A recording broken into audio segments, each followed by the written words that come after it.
Hello,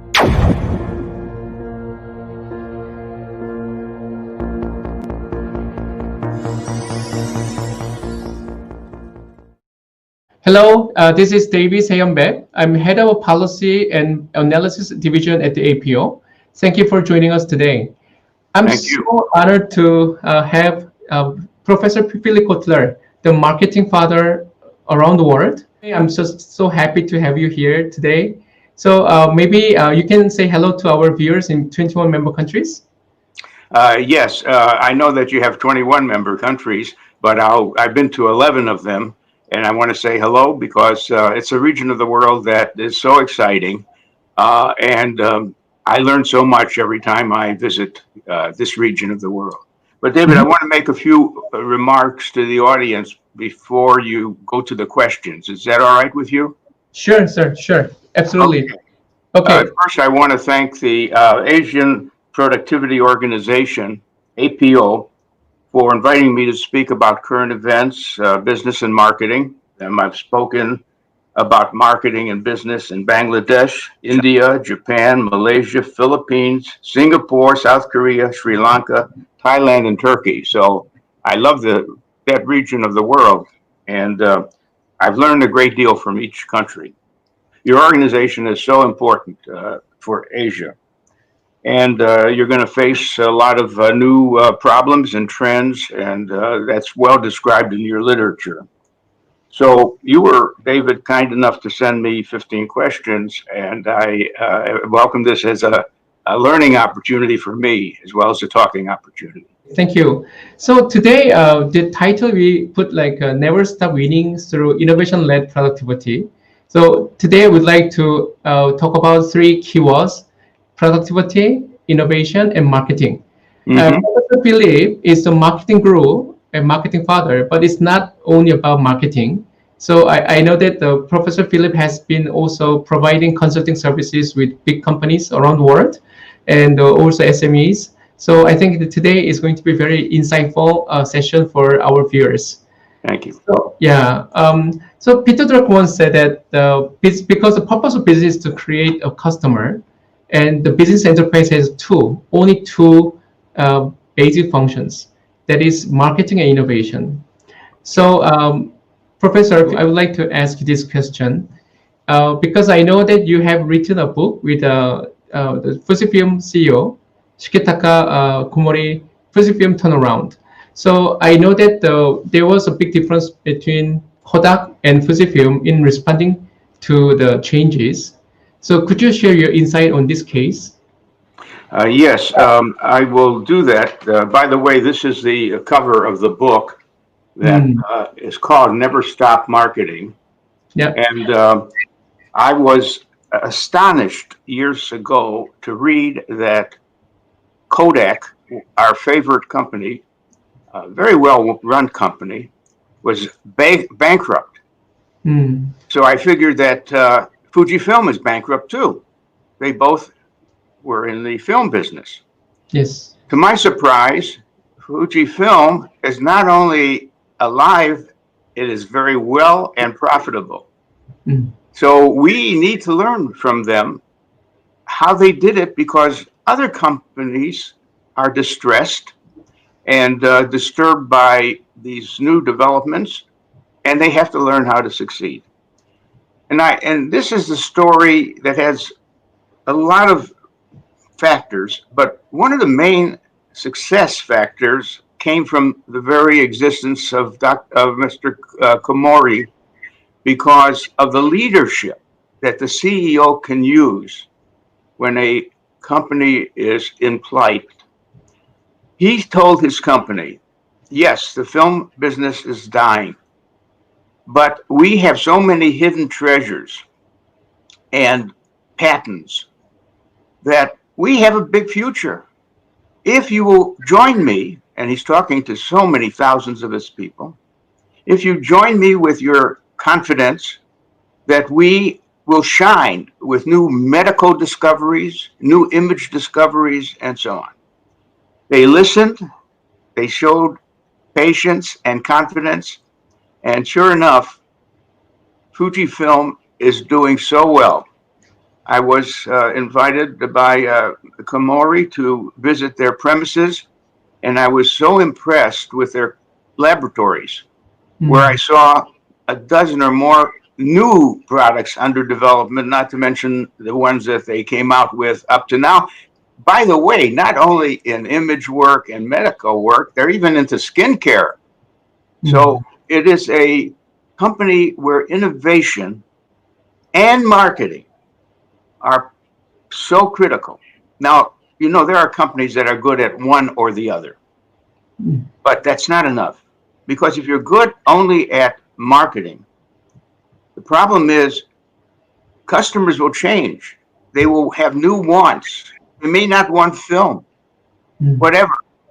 So you need innovation to prepare new things to meet the same customers' needs that are new needs. But if you only had innovation, and each time something new is made by you, but you don't know how to market it, then you don't get anywhere.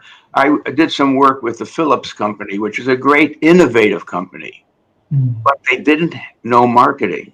And many of their things were premature. They were released, but the market wasn't educated about these products. So Drucker is to be remembered for many, many great ideas, of which the two most important things about a company are innovation and marketing. Those are the skills. Professor Philip, when one company has been doing the same business for a long time, like Fujifilm or Kodak, it's not that easy to just one day just wake up, okay, I'm going to just change the way we do. It sounds so easy, but as you know, it's not that easy, because when you think about all those corporate culture, and also that when you try to do, because you're doing something so great already, and then isn't it really difficult for them to just change it like that? So when you see the Kodak and when you see the Fujifilm internally, what make a big difference between them? I know that Kodak also, I remember that Kodak already patented like a world first digital camera in 1975, around that time, but still they didn't commercialize it. Well, they buried their innovation. They would have been the leader in the smartphone business, but they didn't think that should take them away from making more money with film, which was selling very well. However, here's a story about Kodak. Kodak changed its leader. His name was George Eastman, I believe. They invited him specifically because they knew they needed electronics and not only needed chemistry. So he tried everything to bring in some new electronics people who were, and he did not succeed. So they tried. On the other hand, Komori was, maybe he had already run his company in a way where he taught them things like creativity, imagination, risk-taking. So it may have been that, remember, Fuji had to fight Kodak, and the skills that I just mentioned may have been in Fuji to fight Kodak. And when the film business slipped, they were ready to change. Komori writes in the book his theories, not only how much he knew about Drucker and modern business thinking, but exactly what steps he took to get the company re-transformed, which is your problem too, because you're trying to help a lot of your member companies value transformation and what it takes. Okay, Professor, let me ask you another question. In Fujifilm case, that we know the importance of innovation. Actually, innovation is everywhere nowadays. We talk about innovation all the time. As you know, so many startups also are born there. Many governments around the world try to support their startups. So when it comes to innovation, marketing and innovation, I mean, how do they interact with each other? Well, they need to interact more than they normally interact. And let me tell you what the problem is. So in many companies, they leave innovation to a group called the product development group, or whatever name they give. And they don't have on the group or in the group anyone from marketing normally, because in the old fashioned companies, they think that our job is to make the new product, and you, marketing, your job is to sell it. So in such companies, that's a disaster. Because had marketing's CMO, Chief Marketing Officer, been on the team, he would have said, guys, I think we're pricing it too high. Or guys, I think there's a feature that's missing. But if you didn't listen to me and then you asked me to sell something that I had no input into, I'll do my best, but it won't be as good. So the first lesson is, please put marketing people on the team that develops every new product. Then it will be that they own it. They own it. And the sales force will want to sell it, because here's the problem. There's going to be resistance. And from two kinds. One resistance is internal. There are some people in that company that doesn't want that new product.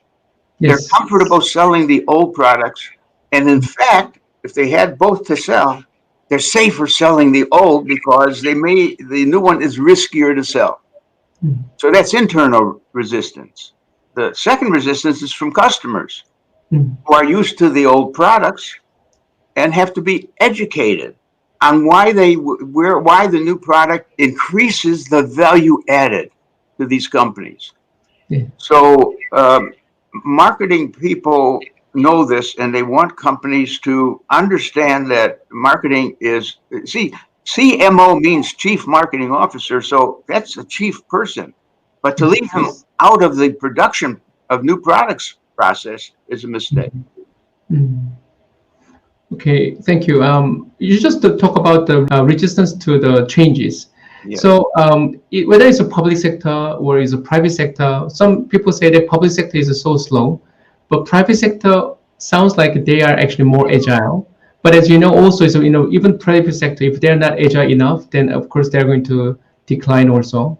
But whether it's a public sector or private sector, whenever we try to change something for the better, and then if there are resistance internally, what is the best way for us to handle that resistance, in your opinion?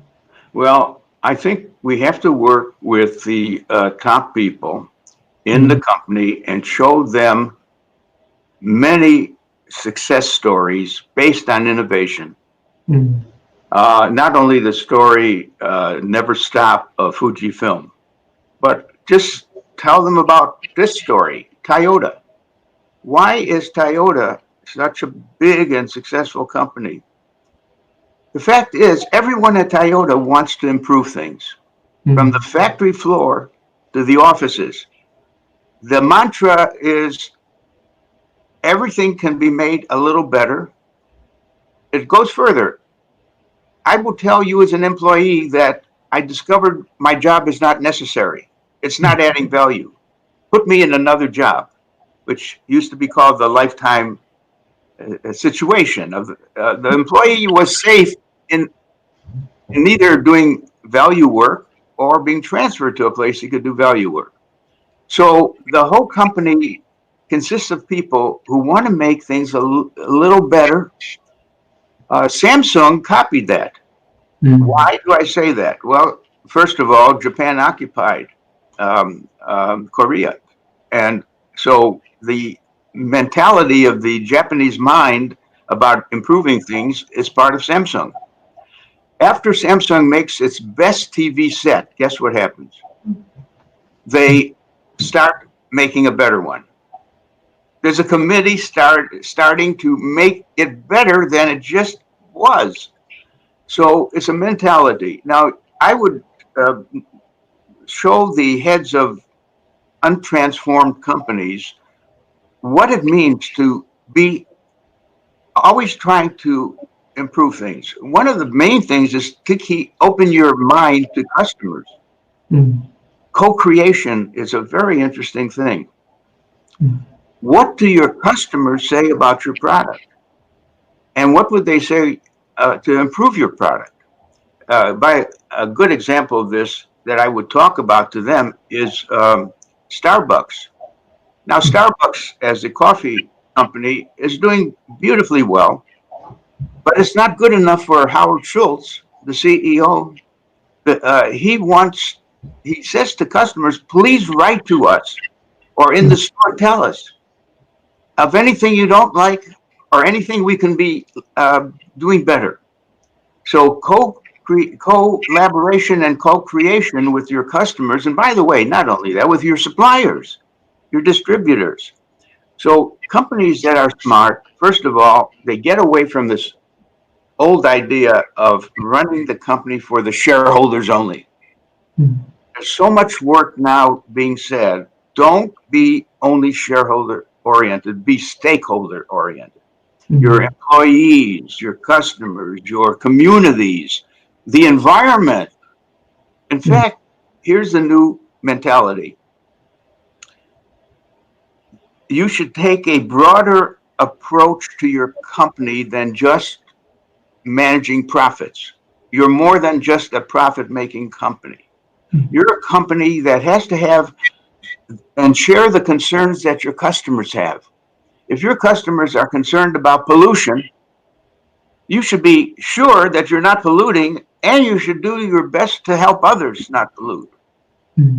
So know the people. Remember, you're just a team of dedicated people to achieve a certain sales and profit situation, but do it by being in the real world of the issues the world is facing, and be a change agent.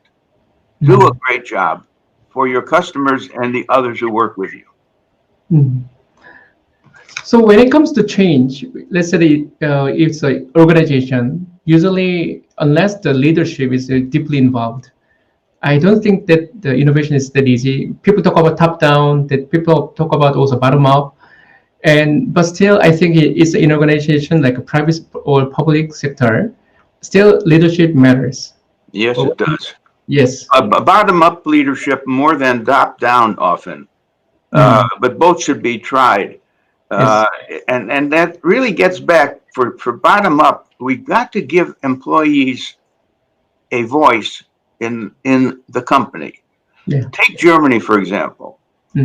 Germany still has unions. And in fact, the board of directors consists of 40% of the board of directors are chosen with or by the workers, the employees. So by listening to the voice, that's bottom up.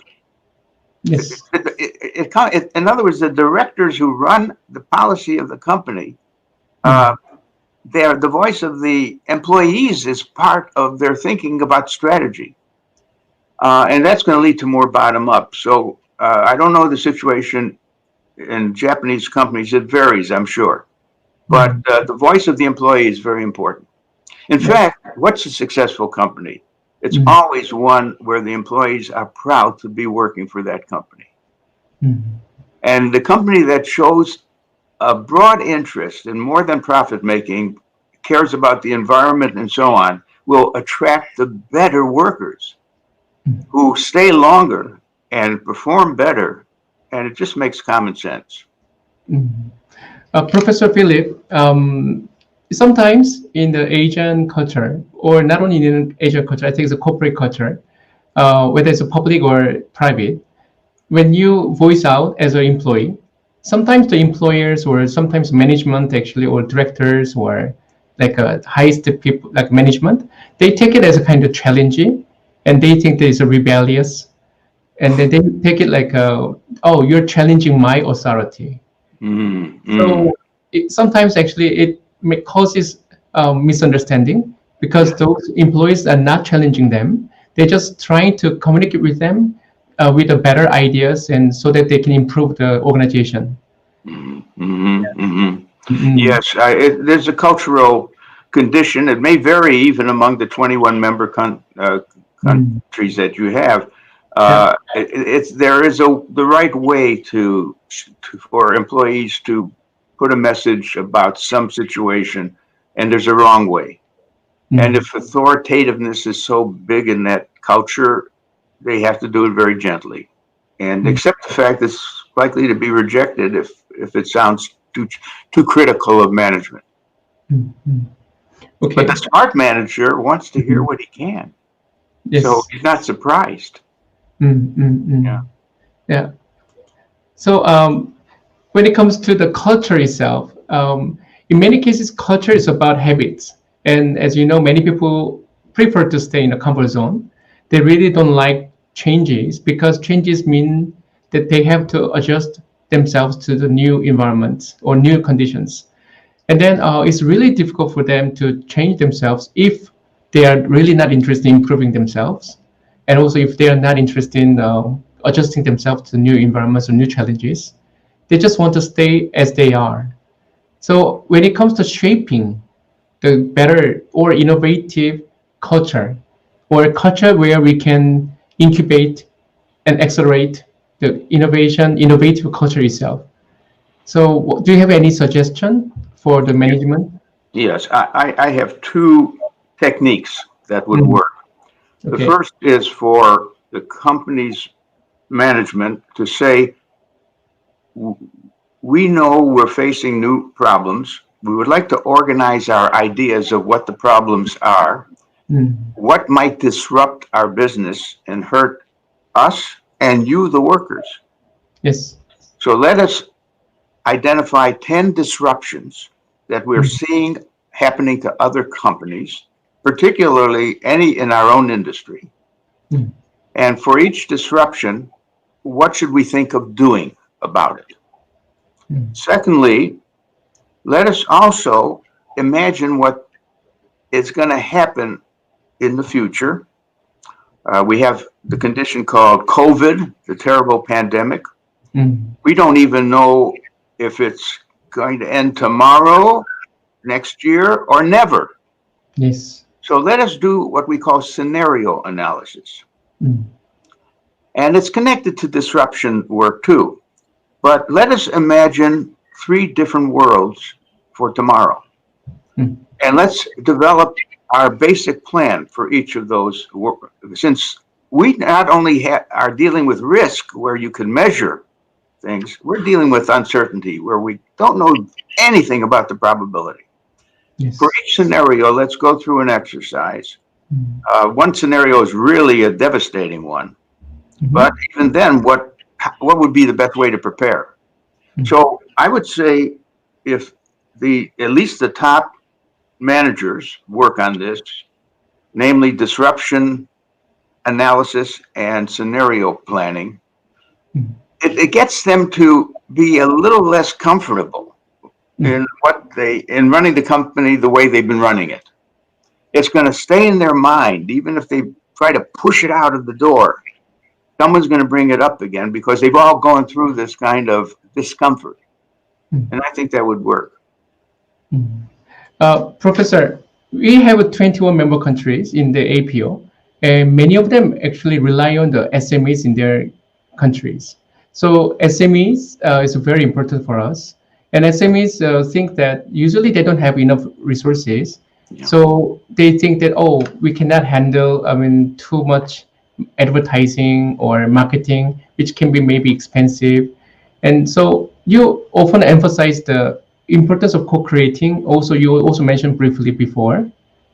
So what advice could you give to our SMEs on this marketing and also co-creating? How the cost actually not relevant exactly to effective marketing? Yes. Small, medium-sized businesses don't have much resources and maybe don't have the training to use what they have very well, because most of that training was developed at MBA programs. And a lot of SME people, especially of small businesses, dress shops, beauty salons, they didn't go for an MBA. Although the nice thing is that the literature is very open to people. People often say, Dr. Kotler, I want to learn marketing, but you've written 25 books on it or something. What should I read? So I say, I understand. 2 things There's one book I wrote called Kotler on Marketing that will give you a good sense of what good marketing thinking is, which is really customer-oriented marketing.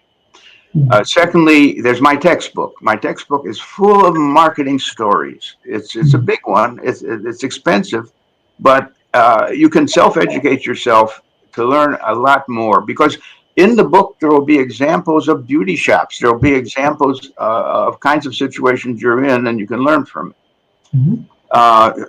But don't think that good marketing is indicated by spending money on marketing. How did you spend it? Did you have a good message? Did you test the message? Secondly, how are you going to deliver it? Billboards, 30-second commercials, online. You need, if you're a small business, you know what you need? You need a good advisor. It could be a professor locally who has a lot of experience of what other companies have done. I think it's a good investment to get a real respected marketer to guide your small business and how you're going to use the money and how to measure the impact you're getting back for that use. Okay. So nowadays we talk about the SNS and social media and the digital marketing and then advertisement. So is it okay for the SMEs just rely on only the digital marketing, especially SNS or social media, rather than the advertising itself? Because after all, at the end of the day, they're going to rely on the word of mouth, one of the best ways. Well, as a matter of fact, the smartest companies spend less on marketing. But what made them smart is they did such a good job for the customers that the customers are talking up the product, not the company.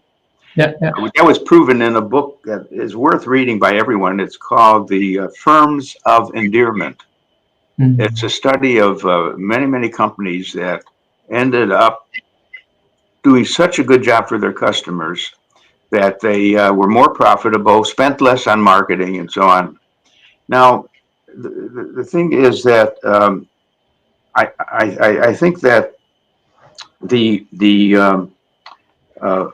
people should answer certain questions that are found in my books and so on about who is your target market, what do they think, what do they think of, what do they really want, how can I reach them, what media do they use the most, what's a good spokesperson that they trust with the message coming from that person.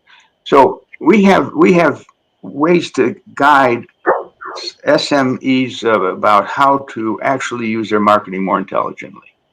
And a big part of it is to study their competitors too, and to learn from their competitors. I mean, copy a competitor who's moving ahead because he's figured out what you should be doing. But the main argument we always give is go as digitally as fast as you can, because though there's a role for the 30-second commercial, it's so expensive. The cost of producing the commercial, then the cost of the network charging you to show it. Yes. I think the same amount of money done with online marketing would be much better spent. Now, if you can do a mix, but the mix should be heavily toward digital, because most digital is the future, and most companies are pre-digital or too weakly digital. I wrote a book on that, by the way. It's called Social Media Marketing. It's in the 4th edition, to help those who want to see examples of companies did with their digital in moving forward. Okay. Sir, let me get to the next question. Listening to customers is so important. Actually, customer-centric is so important. But on the other hand, sometimes we have to lead customers. It means we have to educate customers. So when we talk about listen to your customers, and then sometimes also you educate the customers. So how can we make a distinction when is the best time for us to, or best way to educate the market or customers, or when is the best time for us to listen to them? Well, some of it is related to what the product is. If it's an old product and just made a little fancier, there's not much to educate because people know pretty much what the product is like. So it's really to be sexier as a company, more having a narrative that is more exciting and features that are more exciting. But the education thing is critical when it's a new product. Especially if it's fairly technical. And if it's fairly technical, you can still do it. But what you have to do is you probably have to do demonstrations in front of people. For example, take a new kitchen appliance that will make smoothies or something else. And let's say people have never seen such an appliance. So right in Walmart or wherever product is sold, you have a demonstrator who is actually explaining the product with some excitement. Or if you can't do that, have a film. Make a brief film that will show you how to use the appliance. And welcome questions. Have a feedback phone number so they can call you when they need a little more confidence. This just happened to me. I was going to buy something for clearing dust from a home. It's called an air filter, and there's so many competitors. So if the smartest competitor would have a way of showing me why that air filter, in other words, educating me on how an air filter really works and how to judge which kinds of filters do the best job. It's a matter of putting together some demonstration, either actually or visually, that would help. Okay, thank you. I know that there is a Marketing 4.0 available in Amazon. And I also heard that you are working on the Marketing 5.0. Could you briefly explain from Marketing 1.0 to 4.0, the evolution of marketing? Yes, thank you. We never wrote a book called Marketing 1.0 or 2.0, which was really in the normal textbooks on marketing. But here's how we explained it. It was first explained by us when we wrote the book called Marketing 3.0.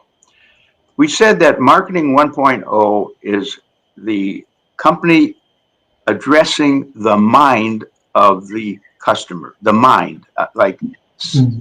Your message should be about the benefits, the rational benefits of using the product.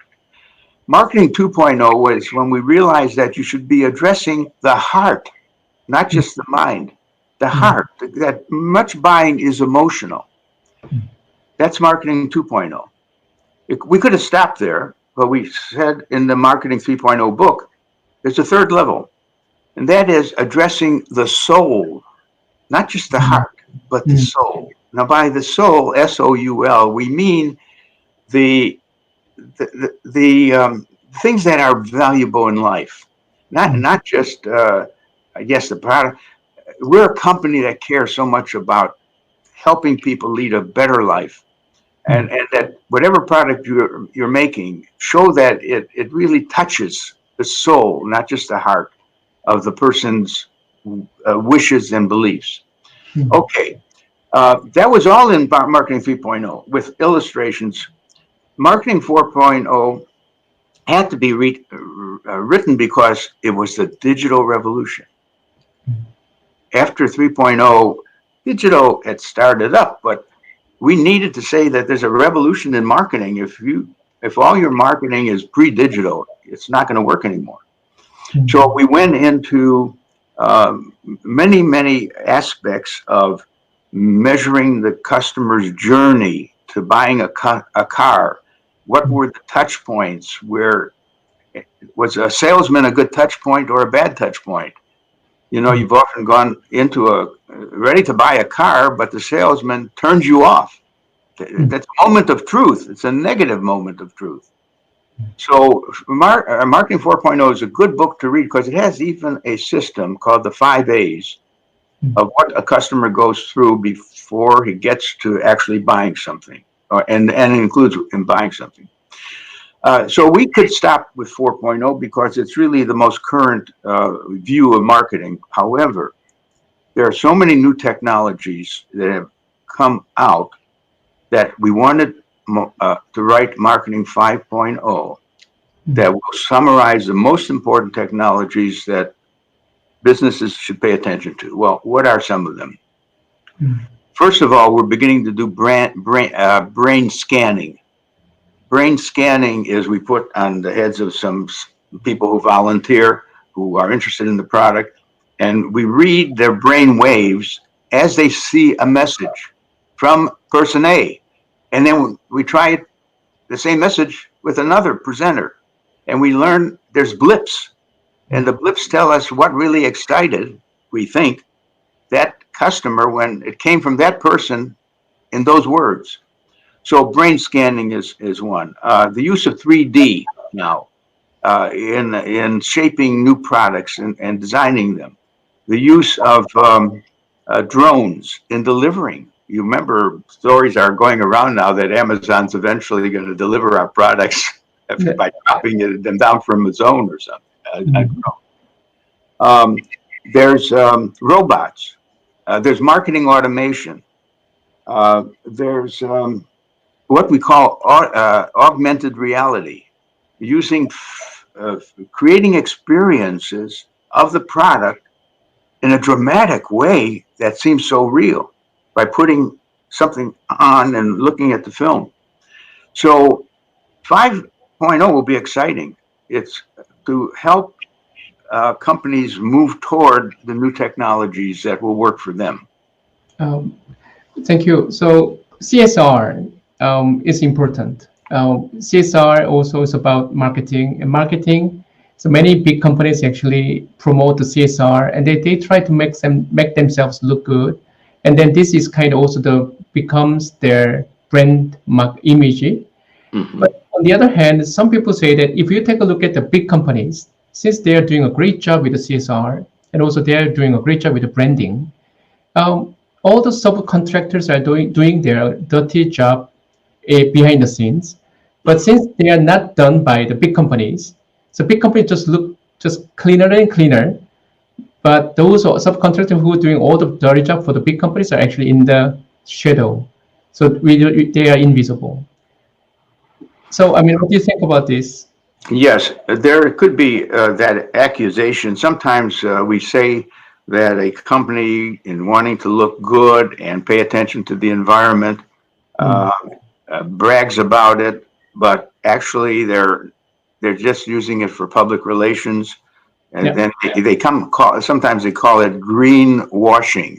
Green, everyone wants to be green. You're doing greenwashing. Yeah, the top companies are more careful than that. They don't let things happen in the shadows that are bad. They Walmart. There was a story about Walmart looking at the cost to the air, bad air caused by trucks that are used by their vendors. Their vendors, of course, send the boxes of goods to Walmart headquarters and distribution centers. And Walmart noticed that the trucks being used by some of the suppliers were highly polluting, and Walmart said, we're not going to buy from you anymore. We'll go to others who have trucks that aren't polluting the environment. And they did it. Now, some companies go beyond the owner of the truck. They want to look at the suppliers to the supplier. There's one, I'm trying to remember its name. It's so good at that. It doesn't stop at one level. It looks at the suppliers to make sure they're clean, because if you put good pressure on your suppliers, they should, you hope, put good pressure on their suppliers. So we would like to have exposés of companies that are cheating on us in getting credit when it's not due. And we want to praise very highly those that go like Walmart, pretty far in making sure things are helping the environment. Okay. And we have a name for that whole area. It's not, what is it called? EG, environment, ESG, environment, social, and governance. It's very much like corporate social responsibility. It's that a smart company would know what the problems are that customers are facing and employees are facing, and show that. And by the way, it would be good. I don't want to see that company giving some money to each good cause. I mean, it doesn't add up that much if there's 100 causes that they're giving $100 to. It's more important for a company to find some cause, maybe related to their own business health, that they can make a dent in. And in fact, get other companies to collaborate to share that particular cause. I'll give you one example. It's water. The water shortage will be haunting us for a long time. We see it in California, where there's a fight between using the water for drinking for people or for agriculture. So when it's water, we must make sure water is used well, not wasted. And if that's your cause, show how you as a company is making sure people know how the preciousness of water and they're using it carefully. Find a cause, and you will find there's a lot of followers of you, because people are willing to even pay a little more for a product that is helping the environment. Thank you, Professor. Maybe we can go to public sector a little bit, because we are public sector. So how marketing can be relevant to the public sector, like international organizations or government agencies? Yes. I work with Nancy Lee on what we call social marketing, not to be confused with social media marketing. Social marketing is really causes. But we did end up writing a book called, I forget the exact title, but Marketing for the Public Sector. Because we believe that, first of all, there are many nonprofit organizations like the Cancer Society, the Health Foundation, Heart Foundation.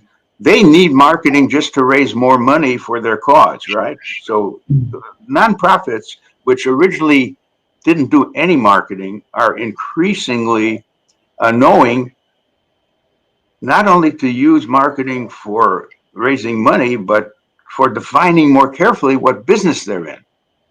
But now the same is true of agencies. Take the public, the mail situation. Should the post office of a country, which is publicly run, know any marketing?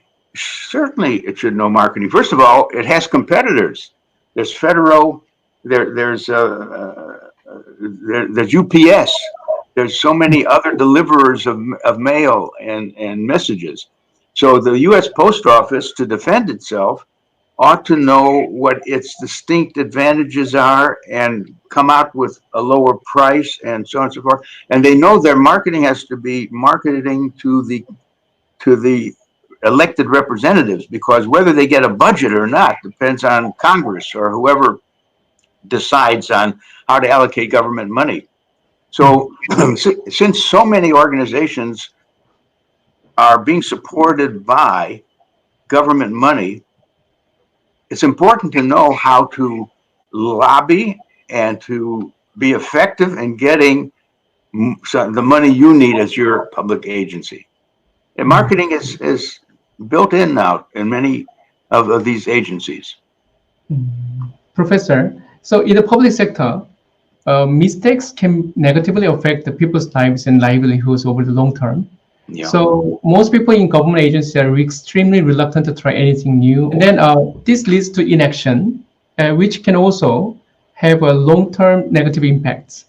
So what is your take or advice on finding a balance? There is a suspicion about government spending money around the world. And transparency is one of the big things. Anything done by government with its money should be transparent. We have a situation now in the United States where the data that's being collected on who has COVID, our health system is collecting the data. And now we were told by the president that the same data, no, shouldn't go to the to the Center for Disease Control. It should go to somewhere else. Well, that's not transparent. He's moving the money to a place where he can pretend there's less COVID than there is. That's not transparent. I'm not very proud of what's happening because we should not be the leader in the disease of COVID. Now you're saying that that in other countries there's a reluctance to be out there doing things because some critics will always come up who think they are being hurt by the government having the money and choosing what it wants to do. It has to do with whether a government is run democratically or moving toward authoritarianism. Really, it has to do. Now, sometimes authoritarian governments work out, which means you paid a price in the degree of democracy. You've lost some democracy. Some people might say, "Oh, country X is doing better than country Y, and they have a strong dictator or something like that." But you know, in the end, the dictated country is not the place that's going to really be around for a long time, because it's how the real question is how our elected representatives are the key. Now, the problem that's democracy is facing is that there's so much money in few hands that the winners in elections are those who have the money to win an election. And as such, the democracy is not really, the representatives do not represent the people. They represent the donors. My own country is in that situation. And I've written a whole book on democracy is in decline. That's my book in the United States. Another book on capitalism, because even capitalism is got to be social capitalism, not kill each other capitalism. It has to be Scandinavian type capitalism. It's capitalism with a heart. It's capitalism which spreads the wealth to everyone, not to a few. When I see a country that has a growing number of billionaires and a growing number of poor people, that's a contradiction. There's something wrong. That kind of capitalism is not working for the people. So those are considerations. The balance, how to balance the public and the private, is a very important question. I've written about it, but I can't make it a simple statement about it. Okay, Professor, thank you very much for your insight. The next one is about brand activism, because marketing is not just about making profits. So if you have a good cause, as you mentioned before, that we can tap into the marketing tools and set of skills, then we can promote a really good social causes, and that we can improve people's lives, and many things we can do. Actually, I know that you also wrote together with Christian Sarkar, the brand activism. So maybe you can explain a little bit your perspective on the field and the market. There's a lot of books about branding, and brand is so important to protect and develop. That's exactly what Procter & Gamble is busy doing, making sure that they have built they put their best people to manage and own the brand, because it can go on forever and it can go on to new products and services. Now, most branding is about the product. Brand activism, which is the title of our book, says that more companies should make their brand more active in a social sense, to show that the brand really cares about the lives of people, not just about your teeth, if it's a toothpaste brand, not just about your skin, but that there are what we call 7 wicked problems. There's more than 7, but one of them is the growing inequality of income. Another is hunger and poverty and so on. And so, in the light of these wicked problems, what can you get your brand to stand for? What should it stand for? And that there's enough young people, millennials particularly, and women particularly, who want to judge companies by what they care about, not just what they make, but what they care about. And so we're making the case in brand activism for how a company can show that it cares about the lives of making the lives of people better. That's what it is. Professor, as you know, the COVID-19 pandemic is not going to go away overnight. We don't even know when we are going to develop the vaccine successfully, and really it's uncertain. So could you share your insight on how this COVID-19 situation has affected the marketing already, and how are we going to change the marketing for the next, let's say, 5 to 10 years? Well, COVID has certainly hurt the economy. There's no doubt about it. Especially, there's 2 ways to handle COVID. One was shown by Sweden, which was a decision not to do any lockdown, let people live a regular life. And other countries did lockdown. In the case, like Denmark did lockdown. And what happened is just what you expect. Sweden had more deaths, substantially more deaths per million than Denmark. And in fact, right now, Finland and Norway made an agreement. These 2 countries made an agreement that they'll let other countries come in, but not Sweden. They're not letting the Swedes come into Finland or Norway because they had a higher carrying rate of COVID. I was in favor when this started of a lockdown, definitely, and not a reopening until the infection rate went down for a couple of weeks. We didn't do that in the States. So instead, if we had an infection rate of 1,500 in the state of Florida, or 15,000 in the state of Florida, you don't open yet. You don't open. You don't open it to the schools, the kids. But they're doing it because the issue is livelihood versus lives. Which do you want to save, lives or livelihood?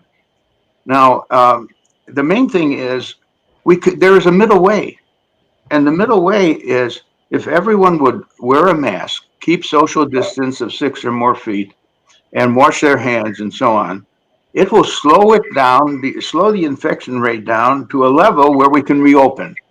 Again, we're wearing a mask and so on and so forth. That doesn't help the theater groups and opera groups open up and have all those people in one big closed auditorium. There's some airlines, hotels, live performances. They're way later. We shouldn't do that yet. The idea of opening up a beauty shop or a bar, yes, with the right, I think restaurants were opening up too fast. Okay, but the point is, there are 2 sides always to this issue. There are some people who don't want to sit home, and they think they're going to be safe anyways, and they're pressuring, and they don't want to wear a mask, which is a stubborn idea that they want to be free to infect anyone they want if they have. This is a funny disease because people don't even know if they're sick. They're asymptomatic, it's that other kind of situation. This is a terrible, the cost of this we can end up killing a couple of million people with this if we don't curb it right. And I've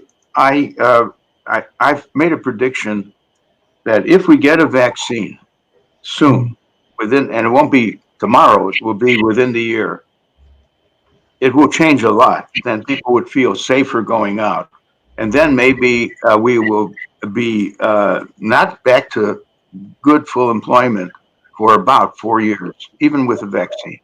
And without a vaccine, or with a vaccine, but people not wearing masks and so on, we can have COVID for another 6 years. It's a tough problem. And how does it affect marketing? Well, much more online buying now. People are not going into stores. If they can get it by ordering it online, that's gone up a lot. Those businesses that depend on in-store are trying to, certainly supermarkets and big places like that. They're trying to take good steps. Everyone wears a mask, even for restaurants. Your people have to wear masks, except those customers who are eating have to pull down the mask to eat. But the point is that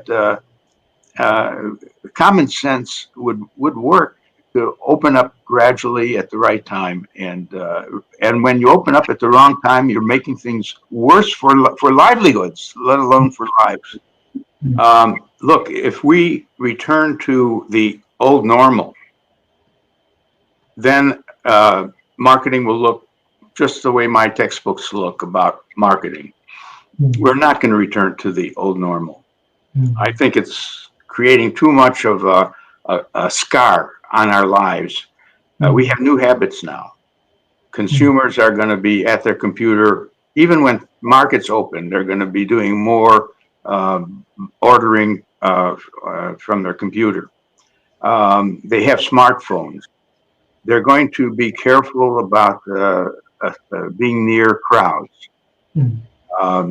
They're going to still hear of problems people are having or diseases they're catching, because right now we have a couple of other things we're worried about as medical problems.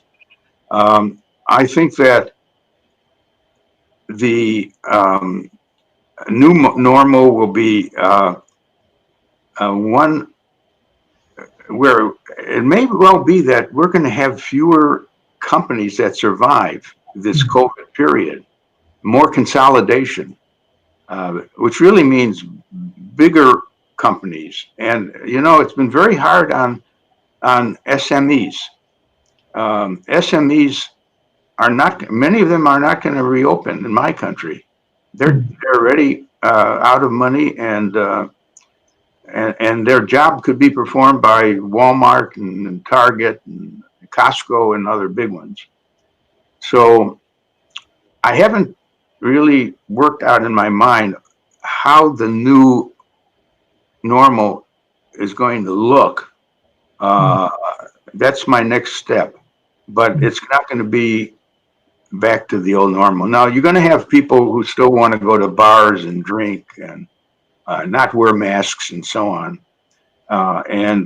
They'll be around anyways, but maybe fewer and fewer people will be that careless. I think enough people have had death in their family or among people they know to make us maybe a different breed, I can imagine a different way of being with others, more cautious, and maybe much more dependent on what we're doing between us, seeing each other, but not being there in person. So your question is excellent. I think we just have to think about what it might look like in the normal. So the APO's Vision 2025 is the innovation-led productivity. So how can you leverage innovation for higher productivity? And every country has to understand that just marketing their goods, the same goods, is not enough for a long living company. Innovation is so central to a company. Now, how should a non-innovative company start making some changes? And again, I would suggest that if these companies would list the possible disruptions to their business with each other and the possible scenarios, and see that change is needed, and even decide what kinds of things to invest in to make better products and better ways of making the product, they will hopefully and slowly build innovation as a sensibility. Now, we know that from one of your previous questions that there's resistance to innovation. So whatever I said about that is important too. But I think that the companies that die are, let's take a simple example. A restaurant that I know was very clear it was going to be dead in this period because the food wasn't very good. They never asked us what we thought. They saw the food that was half eaten and so on. I mean, every sign will point out to a company whether they are going to continue to exist or not. It's right there. The feedback is in the experience of the customers. And if you don't ask the customers how I can improve and do a better job for you, then you're not getting anywhere. So there's a whole set of simple things, and then sometimes some things that are more investment required to change company members of APO or the country. I would do this as APO. Do you ask each country for its plan for building a stronger sense of innovation and marketing in the companies in their country? I assume and is there a discussion where two countries who are members might even show each other their plans and get suggestions from each other on the kinds of things that would help transform the country into a stronger country? By the way, do you do that with two countries that are competitive? But, to talk about my plan to be better than you versus. But the point is, APO, to the extent it has produced, I know a lot of literature that's good, solid thinking of at really an MBA level, what a country and a company in the country can do. That literature says it all. And to get people to talk about it with each other at your meetings is important. Well, thank you very much for almost 1 hour and for your great insight. Thanks for sending good questions, and nice talking to you. Before we close, do you have any insight for the last time that you want to share with us? As I told you, I'm a fan of, very much a fan of the Asian community. And I'm going to mention this, that 4 of my recent books were based on Asia rather than in general. And I'm going to mention them. We wrote one called Think ASEAN, Rethinking Marketing Toward ASEAN Community. Now that's ASEAN is a part of Asia, of course. That's a big part of Asia too. Yeah. And for anyone in one of the ASEAN countries, we have a book with a lot of companies in that area and what they did that was successful. A second book is called Marketing for Competitiveness, Asia to the World in the Age of Digital Consumers. So if some of your members are looking for talking about Asia and how it can move toward more digitalization, that's the book. Asia, it's called Marketing for Competitiveness. Third, we have a book called Asian Competitors. And that book is about the leading Asian companies that should be emulated for showing what it takes to be successful. And the fourth book that we just published is called Marketing and Entrepreneurship in Harmony, which is another way of saying marketing and innovation. I mean, we use the word entrepreneurship, Marketing and Entrepreneurship in Harmony. A couple of these books are published by the World Scientific Press. So I leave your audience with the idea that we care a great deal about Asia and Asian countries improving their business and marketing performance, and that we have stayed very close to understanding the top competitors in Asia and what they've been doing to succeed. So, David, thank you for your wonderful list of questions. Thank you very much for I your. wish you much luck. Thank you very much for your precious time, and then I know that you have a great passion and also insight for Asian countries and Asian community. I really appreciate it. Thank you. And viewers, thank you very much for joining us today. Don't forget to subscribe to our channel. You know that if you don't subscribe to our channel, you are going to miss a lot. So next time also we are going to invite more experts and thought leaders so that we can share their great creative insights with our viewers. So stay tuned all the time. Thank you. And Professor Kotler, really appreciate it. Please stay well and take care. Thank you.